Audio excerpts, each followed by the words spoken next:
Exemplar Kreoss. Though few are blessed enough to know Menoth's will directly, the god mandates are set in stone and passed from one generation to the next by orders devoted to divine service. These groups have perfected the means to prepare the lawgiver's chosen followers for the wars of Cain. Michael Kreoss, a high exemplar of the Knights Exemplar, is a prime example of Menoth's worldly influence embodied by mortal man. Kreoss was born into a community of the Old Faith in the rugged north of Khadoran. Bereft of his mother from birth, the young Michael aspired to become a paladin of the Order of the Wall, to serve as a guardian of the people after debtors conscripted his father into forced labor. The elder Kreoss was overwhelmed with unrelenting work to reduce his debt while trying to raise his son alone. At last the hopes was given to his child a better life. He entrusted Michael to the care of a group of visiting Mennonite pilgrims, who took the boy south to the Protectorate to provide him with proper upbringing surrounded by the faithful. Michael channeled his pain of separation from his family into the quest for perfection. So strong were his convictions that he sought to enter the priesthood. As an acolyte, he encountered a band of heathens robbing a sacred crypt. Enraged, Michael assailed them with no more than his fists and his faith. Cracking bones with his bare hands, the Khadoran Born Mennonite seemed a wrathful, unstoppable giant as he towered over his quaking foes. After crushing these desecrators, he prayed to Menoth for direction at the adjoining temple. Michael Kreoss realized his destiny rested in neither the clergy nor the paladin he had admired as a youth. A visiting member of the Knights Exemplar overheard the acolyte at prayer and was impressed enough to invite Kreoss to join the Brotherhood. Exemplars say their initiation is their true birth, when old lives and families are put aside, and Kreoss left his past behind to pursue his true calling. Michael Kreoss quickly rose in Menoth's grace and in the opinion of the ruling Viscos. His efforts were effective in stamping out heretics and blasphemers wherever they were rooted. Even before the Protectorate initiated its larger crusade, Kreoss dedicated himself to going where the wayward masses spurned Menoth's law. Kreoss believes every man and woman lives as a gift of the Creator, and those who take Menoth's for granted are unworthy of their flesh. He has sent many a dissenting soul into the arcane for judgment. High Exemplar Kreoss' concentration is unmatched as he directs interdictions of thousands of zealous soldiers and warjacks to key points in battle. So strong is his faith that the mere touch of his blessed weapon can revoke the unwholesomeness sorcery granted by lesser gods to their wayward followers. Among the people of the Protectorate, Kreoss has become a living legend.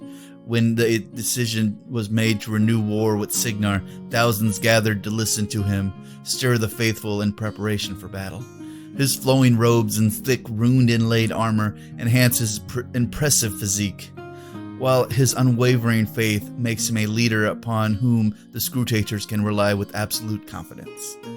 Yeah, and he hits hard too, because tell you, Khadoran Born, yeah, anytime I hear Khadoran Born Warcasters, I think the Butcher, and yeah, and he's just as tall, so these guys can really throw around some hard damage if they need to.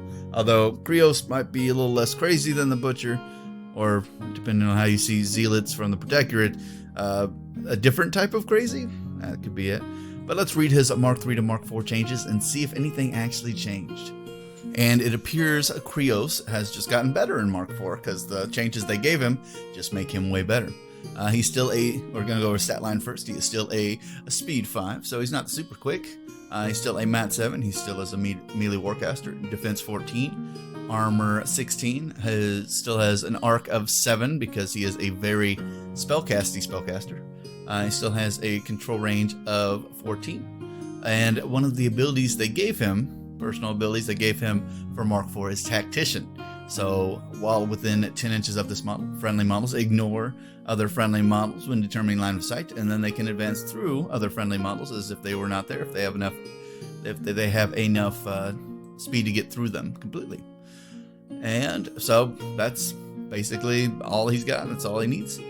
His weapon still has Dispel on it, so he hits somebody with it.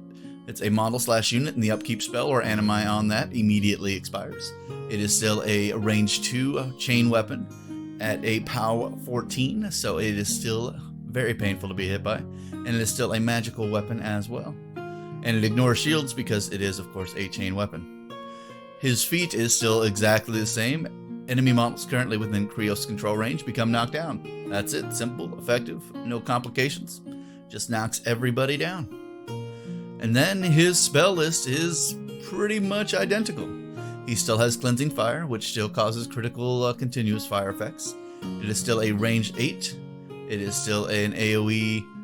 Well, the AoE is changed in Mark 4, so it's AoE 2 inches. So, and it's still a POW 4/8. So, I think the original AoE was 3-inch template, but the 2 kind of took over for that.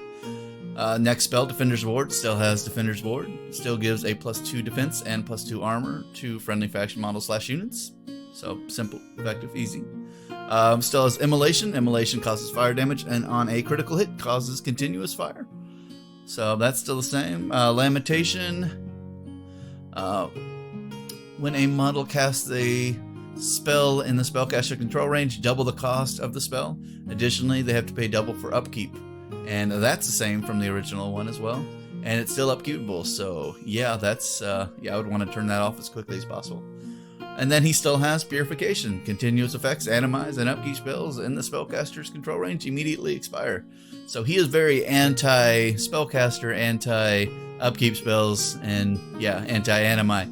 So yeah, he is very simple in what he does and very effective at running large groups of Protectorate zealots doing whatever they want to do. So yeah, I wouldn't want to go up against him. He's kind of a just super well-rounded caster all in all.